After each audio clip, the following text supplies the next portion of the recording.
Hello friends, how are you? Welcome to our YouTube channel Dhyan Commerce, the key of success. Please like, subscribe, share and press bell icon for notifications. Thank you.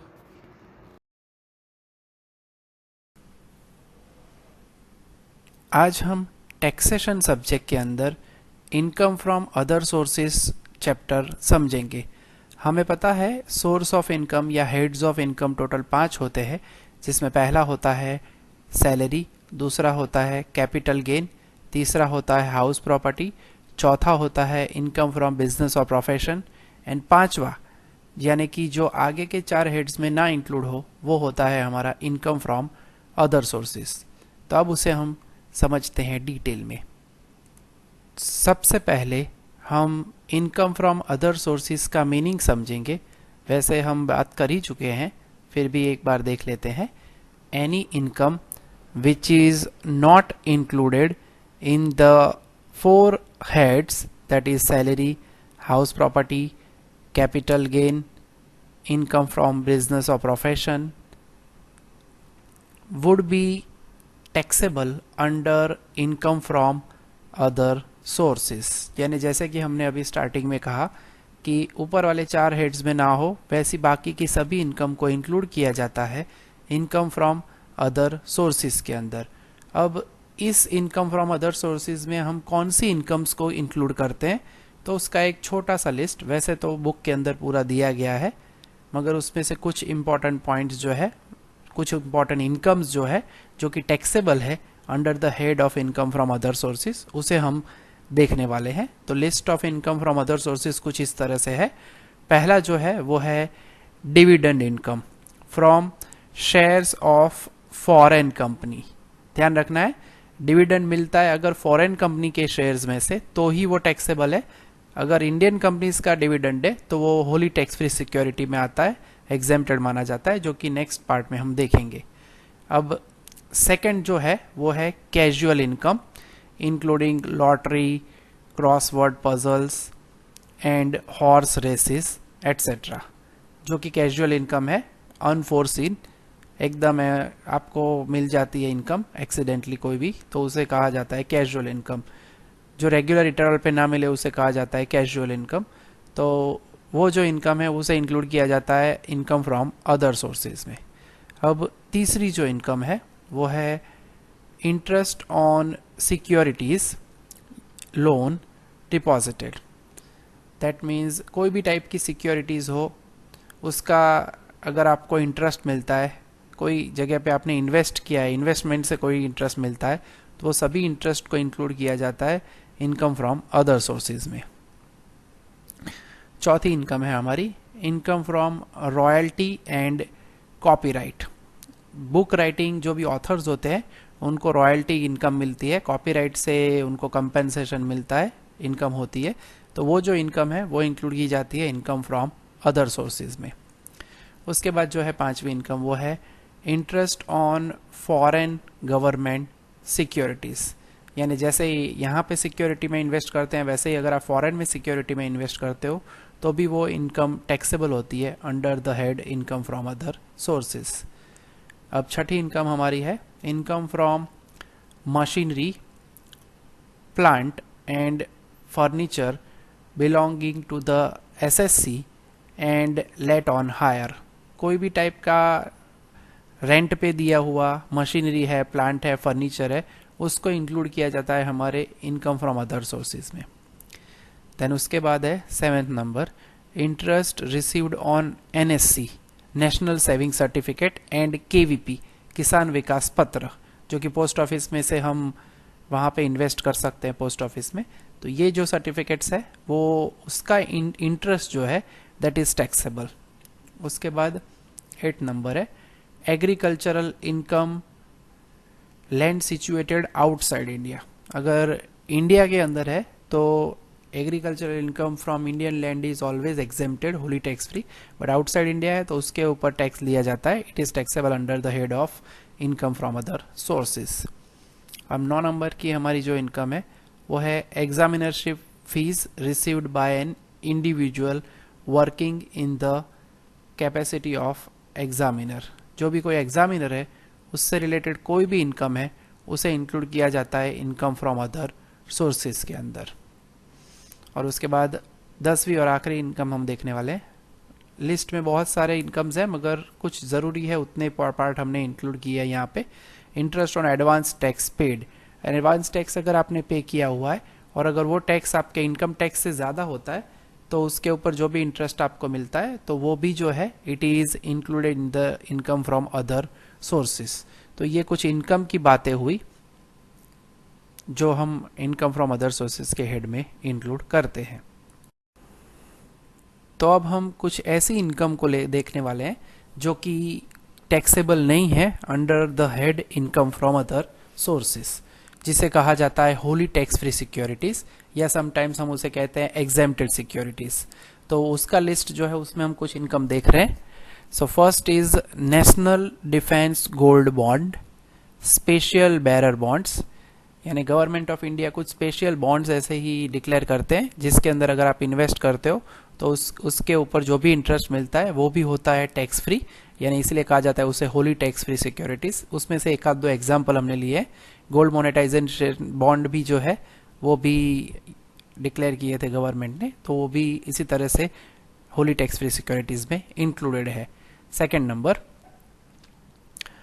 Treasury saving deposit certificates, post office cash certificates, ये भी है जो include किया जाता है Holi tax free securities में। Examples जैसे जैसे आप करते जाते हो वैसे आपको ये सभी सिक्योरिटीज इनकम वाली होली टैक्स फ्री सिक्योरिटीज वाली याद रहती जाती है। थर्ड जो है वो है 12 years national saving annuity certificate, ये भी याद रखना है, खास इंपॉर्टेंट है। Then fourth number, post office cumulative time deposit scheme 1981, यानी स्पेशल कुछ नाम ही याद रखने जो कि होली टैक्स फ्री सिक्योरिटीज के अंदर इंक्लूड किए जाते हैं।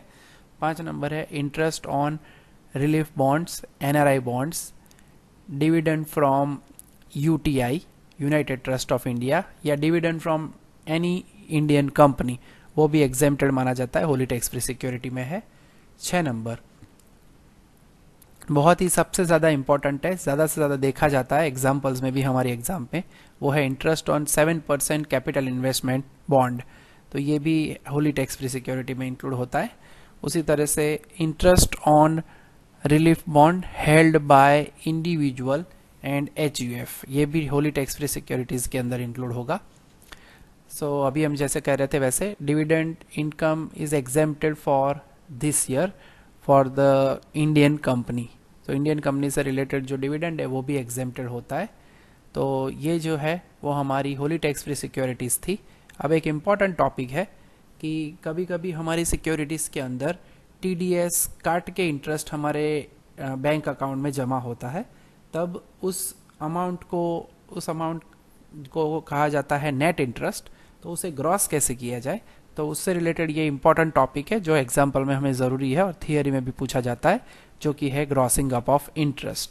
तो कुछ इस तरह से है वो, when interest is deducted at source from interest on securities, the amount of interest included in the total income of the SSC is the gross interest, which means net interest received plus tax deducted at source is our grossing up। तो ये grossing up कह सकते हैं, अगर उसे आगे detail में समझना है तो grossing up means adding the tax paid to the government by security issuing authority to the net amount of interest received by the SSC। यानी हम क्या करते हैं, तो TDS जो काट लिया होता है उसको अगर नेट इंटरेस्ट में ऐड करते हैं तो मिलता है हमें ग्रॉस इंटरेस्ट। तो अब ये जो थियरेटिकल पार्ट है उसे हम एक एग्जाम्पल में समझेंगे तो थोड़ा ज़्यादा समझ में आएगा, तो उसके लिए हम एक एग्जाम्पल लेते हैं। तो अब हम देखेंगे grossing up of the interest का एक छोटा सा एग्जाम्पल, जिसके अंदर क्वेश्चन कुछ इस तरह से है। Example, if ₹2400 is net interest where TDS is 20% for the investment of rupees 30,000, then what will be gross interest, and the rate of the interest on the security was 10%. यानी हमें यहाँ पे इतना पता है कि 2400 नेट इंटरेस्ट है, 20% जो है TDS है, तो ग्रॉस इंटरेस्ट कैसे मिलेगा? तो 20% तो ऑलरेडी काटा ही गया है, यानी 2400 जो अमाउंट हमारे पास है वो ओनली होगी 80% of the total interest amount. हमें नेट इंटरेस्ट के ऊपर से ग्रॉस इंटरेस्ट ढूंढना है, यानी 100% इंटरेस्ट ढूंढना है, जिसमें से 20% तो उन्होंने ऑलरेडी TDS कटा हुआ है। तो 2400 जो है वो होगा 80% ऑफ आवर टोटल इंटरेस्ट, यानी नेट इंटरेस्ट की वैल्यू 2400 है। चलो तो हम फॉर्मूला का इस्तेमाल करके ढूंढते हैं कि ग्रॉस इंटरेस्ट कितना होगा। तो उसकी फॉर्मूला कुछ इस तरह से है, gross interest is equal to net interest into 100 divided by 100 minus rate of TDS। So value रखते हैं उसके अंदर, तो नेट इंटरेस्ट की वैल्यू 2400 रखेंगे, TDS 20, यानी हमारा स्टेप जो है वो होगा 2400 इंटू 100 डिवाइडेड बाय 80। तो अब हमें इसको समझना है, तो जैसे पहले ही कहा कि 20% ऑलरेडी डिडक्टेड था, यानी 2400 जो अमाउंट है नेट इंटरेस्ट वो ओनली 80% होगा। तो बेसिक मैथमेटिक्स के ऊपर से हम ये समझ सकते हैं कि 80 पे 2400 तो 100% पे हाउ मच, तो उसका आंसर होगा 3000। और अगर आपको टैली करना है तो इन्वेस्टमेंट की अमाउंट हमें यहाँ पे 30,000 हमने दी है, और ब्रैकेट में जानबूझ के रेट ऑफ इंटरेस्ट भी दिया है, यानी 30,000 का अगर आप 10% करते हो तो सीधा भी आपको पता चलता है कि वो होगा 3000। तो टैली भी कर सकते हैं, इसीलिए ब्रैकेट में हमने रेट ऑफ इंटरेस्ट भी दिया है, अमाउंट भी दिया है। तो ये था हमारा ग्रॉसिंग अप ऑफ इंटरेस्ट का एग्जाम्पल। जब भी ज़रूरत पड़ेगी एग्जाम्पल में इनकम फ्रॉम अदर सोर्सेज में, तब हम इस तरह से ढूंढेंगे। अब एक इम्पॉर्टेंट शॉर्ट नोट है जो पूछी जाती है कई बार एग्जाम में, जो है बॉन्ड वॉशिंग ट्रांजैक्शन, जो कि almost tax avoidance, tax evasion के जैसा ही है। टैक्स ना भरने का या टैक्स बचाने का तरीका यूज़ करते हैं लोग, तो उसमें इसका इस्तेमाल किया जाता है, जो कि एक गलत बात होती है, तो उसे हम समझते हैं। और इनकम टैक्स डिपार्टमेंट बहुत ही इंटेलिजेंट है, वो नोटिस भी भेजते हैं, तो उससे रिलेटेड ये छोटा सा टॉपिक है, समझ लेते हैं पहले।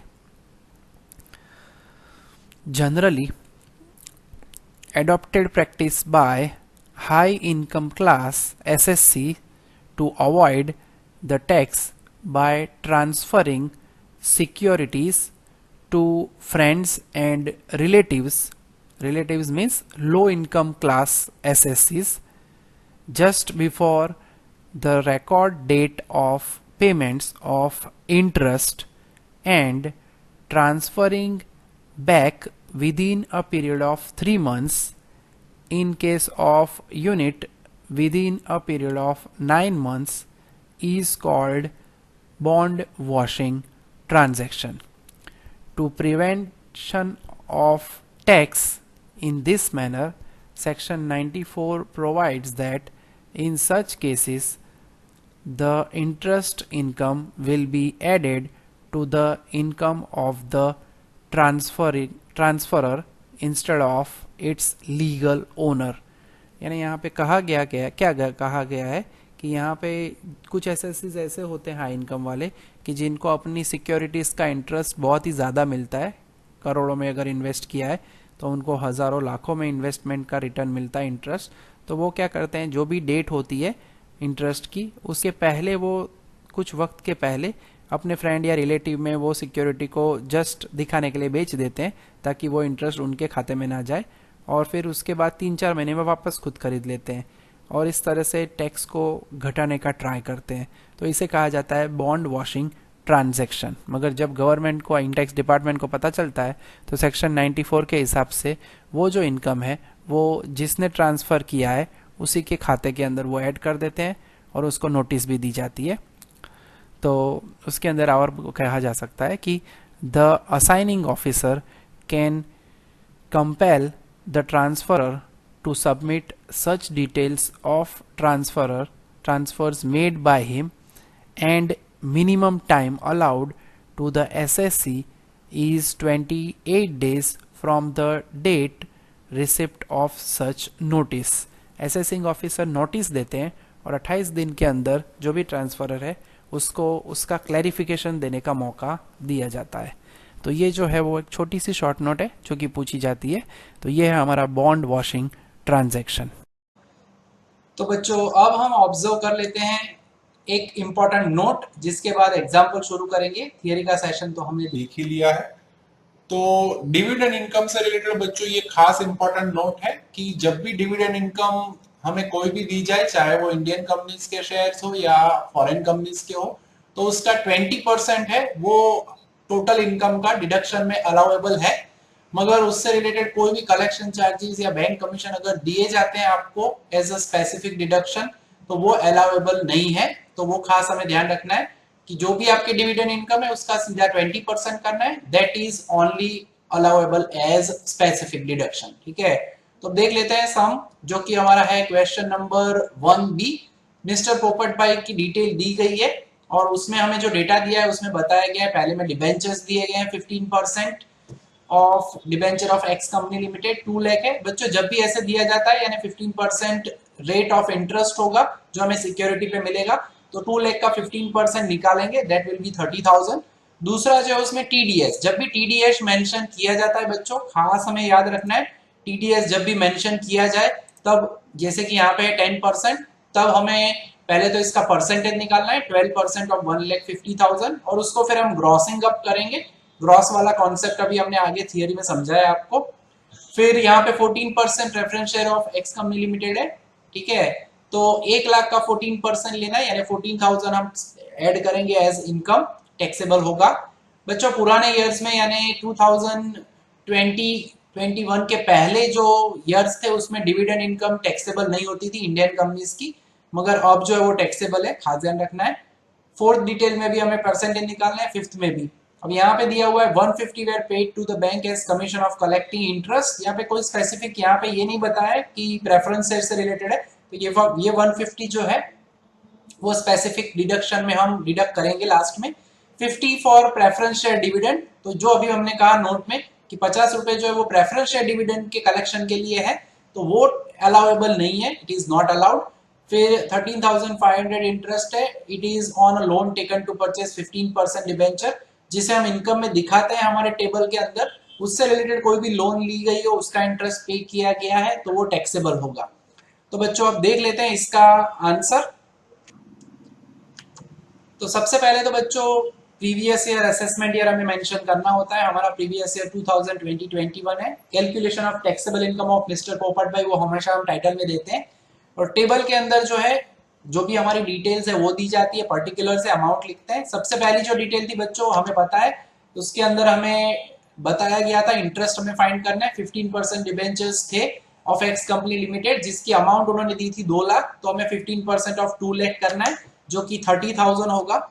सेकेंड डिटेल के अंदर बच्चों हमें उन्होंने क्वेश्चन में दिया था ग्रॉसिंग अप करना पड़ेगा, जैसे मैंने अभी आपको एक्सप्लेन किया था। यानी पहले तो हम 12% जो टैक्स फ्री डिबेंचर्स है उसकी टोटल अमाउंट जो दी गई थी 1,50,000, उसका 12% निकालेंगे 18,000 इंटू 100 अपॉन, जैसे फॉर्मूला हम समझा चुके हैं आगे, 100 माइनस रेट ऑफ टीडीएस यानी 100 माइनस 10 यानी 90 होगा, जिसे ग्रॉस करेंगे तो ग्रॉस इंटरेस्ट हमें मिलेगा 20,000। ठीक है, सो बेसिक एग्जांपल देख रहे हैं हम पहला यहाँ पे। देन थर्ड डिटेल जो दी गई थी उसमें प्रेफरेंस शेयर से रिलेटेड डिविडेंड था, तो डिविडेंड इनकम में ज्यादा कुछ नहीं करना है, 14% ऑफ 1 लाख करना है जो कि हमें मिलेगा 14,000। ठीक है, नेक्स्ट चौथी डिटेल है, उसमें भी ज्यादा कुछ नहीं है, उसमें हमें simply gross interest on 10% tax free government securities करना है, तो सीधा उसमें भी हमें निकालना है 10% ऑफ 30,000, तो वो हमें मिलेगा 3,000। ठीक है बच्चों, नेक्स्ट फिफ्थ डिटेल जो है उसमें भी हमें सीधा परसेंटेज ही निकालना है, ग्रॉस इंटरेस्ट लिखो इंटरेस्ट लिखो कोई प्रॉब्लम नहीं है। उसमें 7% म्यूनिसिपल डिबेंचर्स दिए गए थे, तो 7% ऑफ 1 लाख करते हैं तो वो हमें मिलेगा 7,000। तो बच्चों ये 5 डिटेल हमें दी गई थी इनकम से रिलेटेड, तो उसका हमें टोटल टैक्सेबल इनकम जो ग्रॉस टोटल इनकम है वो हमें अब यहाँ पे मिलेगी, और वो जो टोटल है कैलकुलेटर का इस्तेमाल करके अगर आप चेक करोगे तो दैट विल बी 74,000। अब हम करेंगे लेस करेंगे स्पेसिफिक डिडक्शन, और उसके अंदर हमें उन्होंने 3 डिटेल दी थी, जिसमें पहला जो है वो कलेक्शन चार्जेस बताया गया था। ठीक है, bank collection charges that was 150, और उसमें मेंशन नहीं किया था शेयर डिविडेंड का। शेयर डिविडेंड वाला 50 रुपए जो है वो डिडक्शन में अलाउेबल नहीं है। एंड दूसरी जो डिटेल थी वो इंटरेस्ट पे किया था डिबेंचर परचेस करने के लिए, लोन ली होगी, उससे related 13,500, that is also allow allowed as specific deduction. तो टोटल 13,650 माइनस करते हैं बच्चों, तो हमें जो है टैक्सेबल इनकम मिलेगी मिस्टर पोपट भाई की, और वो होगा 60,350। तो बच्चों ये हुआ हमारा पहला बेसिक एग्जाम्पल। अब देख लेते हैं दूसरा एग्जाम्पल। तो सेकंड एग्जाम्पल देखना है जो कि है एक्सरसाइज का सम नंबर 4, जिसमें हमें श्री झवेरीलाल गोटावाला की डिटेल्स दी गई है। उसमें पहली जो डिटेल है बच्चों, उसमें बताया गया है royalty from publication of novels and children book 2,17,600। बच्चों जब भी रॉयल्टी इनकम हो और उनसे रिलेटेड एक्सपेंसेस मेंशन किए जाए, जैसे कि यहाँ पे दिए हैं टाइपिंग 10,000 एंड प्रूफ रीडिंग का charges 5,700, then these two are allowed as specific deduction। मगर उसे हम लास्ट में नहीं करेंगे, साथ में ही हम 2,17,600 में से ये 15,700 माइनस कर देंगे, ठीक है। फिर दूसरी डिटेल है फर्स्ट प्राइज रिसीव्ड। अब यहाँ पे जो है कहीं पे भी टीडीएस मेंशन नहीं किया है सेकंड नंबर में, तो आपको सीधा 50,000 ही लिख देना है। थर्ड डिटेल के अंदर भी सभी जो है शेयर डिविडेंड टैक्सेबल है, bank interest taxable, income from investment in UTI it is also taxable, सभी ग्रॉस है। तो इन तीनों को प्लस करके हम सीधा लिख देंगे, ठीक है। जिसके बाद चौथी डिटेल है रेम्यूनरेशन है, कोई भी टाइप का रेम्यूनरेशन हो तो दैट इज आल्सो टैक्सेबल। खाली लास्ट डिटेल है बच्चों, उसमें टीडीएस का रेट दिया है, यानी इंटरेस्ट हम निकालेंगे उसको ग्रॉस अप करेंगे। यहाँ पे कोई अलग से स्पेसिफिक डिडक्शंस नहीं दिए गए हैं, बैंक कलेक्शन चार्जेस या कोई भी ऐसे लोन वाला पार्ट, तो खाली इसमें हमें सीधी टैक्सेबल इनकम मिल जाएगी। तो देख लेते हैं अब इसके आंसर को। तो देख लेते हैं आप सॉल्यूशन। तो उसमें सबसे पहली जो डिटेल थी हमारी रॉयल्टी इनकम वाली, उसमें हम स्पेसिफिक डिडक्शन कर देंगे, यानी कि 2,17,600 में से यहीं पे साथ में 10,000 जो टाइपिंग चार्ज था, 5,700 जो यहाँ पे हमारे पास प्रूफ रीडिंग का चार्ज था, वो माइनस करते हैं तो अमाउंट मिलेगी 2,01,900 रुपए, ठीक है। फिर सेकंड डिटेल नॉर्मल है, सीधा हमें दिया गया था फर्स्ट प्राइज रिसीव्ड, उसमें अमाउंट जो रिसीव हुई थी 50,000, तो उसमें कोई टेंशन नहीं है स्टोरी कॉम्पिटिशन की, वो सीधा हम लिख देंगे। देन उसके बाद जो तीसरी डिटेल है उसमें भी हमें अलग अलग टाइप के interest, I mean share dividend था, बैंक इंटरेस्ट था, एंड उससे related gross amount of interest from UTI था, उन सभी को मर्ज करेंगे तो उसका तीनों का टोटल होता है हमारा 29,150। तो तीसरी डिटेल भी रेडीमेड है। चौथी डिटेल में भी हमें जो है इंटरेस्ट रेम्यूनरेशन दिया गया है, रेम्यूनरेशन रिसीव्ड, तो वो कोई भी टाइप का रेम्यूनरेशन हो वो भी टैक्सेबल होता है, तो वो सीधा लिख देंगे 10,000। खाली लास्ट में हमें ग्रॉसिंग अप करने का मौका मिलेगा क्योंकि वहां पे रेट ऑफ टीडीएस दिया था। तो इंटरेस्ट ग्रॉस इंटरेस्ट रिसीव्ड, तो वो होगा 15% पहले निकालेंगे 90,000 का, जो कि होगा 13,500 into 100/100 minus rate of TDS 10 यानी 90 होगा, तो ग्रॉस इंटरेस्ट मिलेगा 15,000। एंड यहाँ पे जैसे मैंने पहले कहा था अलग से कोई स्पेसिफिक डिडक्शन नहीं दिया है, तो इन सभी का सीधा टोटल करेंगे तो सीधा यहाँ पे हम लिख देंगे टैक्सेबल इनकम, और वो जो अमाउंट है वो होगी 3,06,050 रुपीज बच्चों, ठीक है। एक और आज का लास्ट सम देख लेते हैं, फिर नेक्स्ट सेशन के अंदर कुछ और इंपॉर्टेंट एग्जांपल्स को भी हम देखेंगे। तो अब सम नंबर हम देख लेते हैं 11, जिसमें मिसेस रामचरण की डिटेल दी गई है, जिसमें पहली जो डिटेल है डिविडेंड रिसीव्ड। डिविडेंड में पहली बार यहाँ पे आपको टीडीएस दिया गया है, तो 63,000 है बच्चों, उसको हम ग्रॉसिंग अप करेंगे और ग्रॉस डिविडेंड इनकम रिसीव्ड होगा वो हम ढूंढेंगे। दूसरे में भी हम ग्रॉसिंग अप करेंगे, तीसरे में और चौथे में डिटेल रेडी है वैसे ही रख देंगे। चौथा पांचवा पॉइंट है बच्चों फैमिली पेंशन का, उसमें ध्यान रखना है क्योंकि उसमें हमारे पास डिडक्शन का स्पेसिफिक पॉइंट है, थियरी में भी आपको दिया गया है। तो उसमें हम करेंगे क्या, 1/3 ऑफ लेंगे 1,30,500, और वो जो अमाउंट आए and 15,000 which ever is less is deductible, तो वो डिडक्ट करके सीधा नेट लिख देंगे। उसके बाद जो एक्सपेंसेस दिए मिसेस रामचरण ने, उसमें पहला जो दिया है इंटरेस्ट पेड और amount borrowed for purchasing share 7,000 दिया गया है, मगर इसके अंदर प्रोविजन जो है मैंने स्टार्टिंग में सम जो करवाया पहला उसके पहले बताया था कि 20% जो है वो आपको डिविडेंड इनकम का लेना है सीधा, और वो जो है वो डिडक्टिबल है under the specific deduction part, यानी 7,000 की जगह पे हम डिविडेंड इनकम जो होगी हमारी ग्रॉस उसका 20% निकालेंगे and that will be allowed as specific deduction. Collection charges जो है 2.5% अमाउंट के लिए बताया जो गया है हमें यहाँ पे, वो जो है यानी कि 14,000 का 2.5% निकालेंगे, that will be allowed as specific deduction. तीसरा पॉइंट है बच्चों परचेज लॉटरी टिकट्स, यानी उसकी कॉस्ट तो थोड़ी आपको डिडक्शन में अलाउ होगी, यानी कोई भी टाइप का एक्सपेंस कैजुअल इनकम का वो है अलाउ होता नहीं है। तो देख लेते हैं बच्चों इसका आंसर। तो देख लेते हैं अब इसका सॉल्यूशन। तो पहली डिटेल जो हमने कही थी कि dividend income first time net दिया है तो उसको हम ग्रॉस जरूर करेंगे। तो 63,000 का ग्रॉसिंग अप करेंगे 100/90 करके, तो वो हमें मिलेगा 70,000।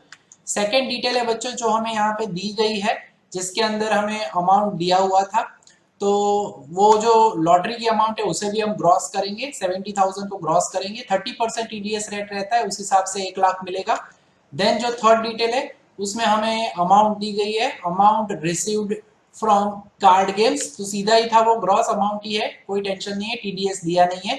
उसी तरह से जो है वो गवर्नमेंट सिक्योरिटी दी गई है, interest received on government security, तो वो भी सीधा है 14,000, वो भी हम सीधा लिख देंगे। उसके बाद फिफ्थ डिटेल है बच्चों सबसे इंपॉर्टेंट है, पहली बार आ रहा है फैमिली पेंशन। तो फैमिली पेंशन में हम 1,30,500 का 1/3 निकालेंगे, जो कि होता है 43,500 और 15,000, which ever is less is deductible. तो उसमें 1,30,500 में से कम वैल्यू है 15,000, वो डिडक्ट होगी। दो अमाउंट यहाँ पे हमें बच्चों दी गई है, खास ध्यान रखना है। 43,500 हमने ढूंढा, कभी भी फैमिली पेंशन दे तो 1/3 करो, 43,500 है, एंड 15,000 दोनों में से जो कम अमाउंट है वो हम डिडक्ट करेंगे। एंड यहाँ पे वो 15,000 कम है, तो हमें अमाउंट मिलेगी 1,15,500, जो कि होगी टैक्सेबल। तो इन सभी का टोटल करते हैं तो हमें मिलेगा ग्रॉस टोटल इनकम, और वो अमाउंट मिलेगा 3,23,500। एक और पॉइंट हमें अब ऑब्जर्व करना है, जिसमें पहला जो अभी हमने बताया स्पेसिफिक डिडक्शन में कि डिविडेंड इनकम है, उसका हमें 20% जो है वो स्पेसिफिक डिडक्शन करना है, यानी 70,000 का 20% करेंगे, और वो जो अमाउंट है वो होगी हमारी 14,000। तो 14,000 will be allowed as specific deduction.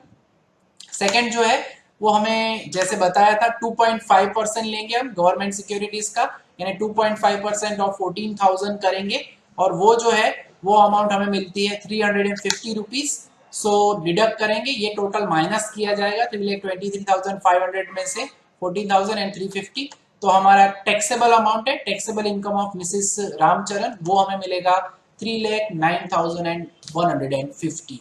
तो बच्चों ये पहले सेशन का काम हमारा कंप्लीट हुआ, जिसमें हमने थियरी ऑब्जर्व की, कुछ बेसिक एग्जांपल्स को ऑब्जर्व किया है। नेक्स्ट सेशन में भी हम कुछ इंपॉर्टेंट एग्जांपल्स को देखेंगे, जिसमें अगर सिक्योरिटी जो है उसका इंटरेस्ट हमें ईयरली हाफ ईयरली अलग अलग मिलता है, तो उस वक्त हम इसका इस्तेमाल करेंगे और वैसे इंपॉर्टेंट एग्जांपल्स को देखेंगे। तो आज के सेशन में यहाँ तक का काम रखेंगे। जय माता जी, thank you and take care.